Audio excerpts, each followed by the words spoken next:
Heureuse de vous retrouver dans Sans Rendez-vous, votre émission Santé Bien-être. Nous sommes ensemble comme chaque jour jusqu'à 16h. Alors avant de retrouver dans quelques minutes le docteur Matteoli, avec qui on va parler de l'intervention pour réparer les oreilles décollées, c'est le moment du bon conseil du docteur Jimmy Mohamed. Alors aujourd'hui, Jimmy, je devrais vous présenter en faisant ho ho ho, c'est bientôt Noël.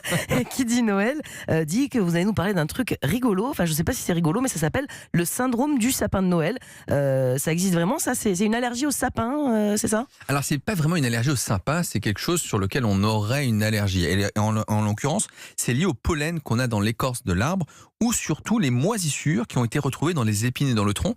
C'est dans une revue qui a été publiée il y a quelques années, mais pas si longtemps que ça, c'est l'Annal of Allergy, où ils ont pris 23 échantillons d'écorce et d'aiguilles de sapin, dans lequel les chercheurs ont trouvé près de 53 moisissures différentes, quand même.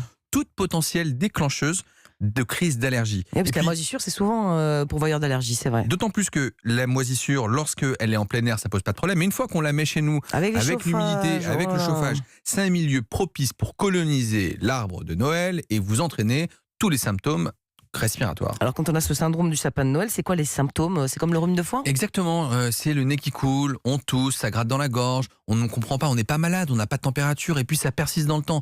Ça, c'est pas très embêtant. Mais ce qui est plus dangereux, c'est notamment chez les enfants qui font de l'asthme. Mais moi j'avais ça chaque année quand j'étais petite, je comprends mieux. Exactement. Dès qu'on sortait les décorations du sapin de Noël, je crois que c'était les décorations d'ailleurs parce qu'il y avait de la poussière dessus. C'est possible ça? Ça pourrait pas justement être autre chose que le sapin finalement. Exactement, parce que les vieilles boules, les vieilles guirlandes qu'on a laissées à la cave pendant un an. Oui, je sais que vous aimez bien les boules sur le sapin, mais on peut avoir donc les moisissures, on en a parlé, mais il peut aussi avoir les produits de conservation mis sur le sapin, et puis la neige artificielle qu'on peut vaporer. Ça fait mal à la gorge. Et donc tout cela, c'est pourvoyeur de crises d'asthme et d'allergie en cette période où normalement il y en a très peu. Alors quelles mesures prendre? On jette pas le sapin quand même, j'espère. Alors dans un monde parfait, si vous avez un enfant asthmatique ou avec un terrain allergique sévère, il faudrait éviter les sapins naturels. Alors c'est parfois compliqué parce que le sapin synthétique, c'est un peu moins sympa. Revanche, ce qu'on peut conseiller, c'est d'essayer au moins de le laver en extérieur avec de l'eau, de le faire sécher aussi en extérieur. On ne va pas laver mon sapin avant, mais bon. Oui, mais bon, ça avoir un limiter. extérieur en plus. Mais si vous avez un enfant qui fait des crises d'asthme, un asthme qui est incontrôlé, qu'on a du mal à traiter, mieux vaut faire cette petite mesure et au moins vous savez pourquoi votre enfant est malade.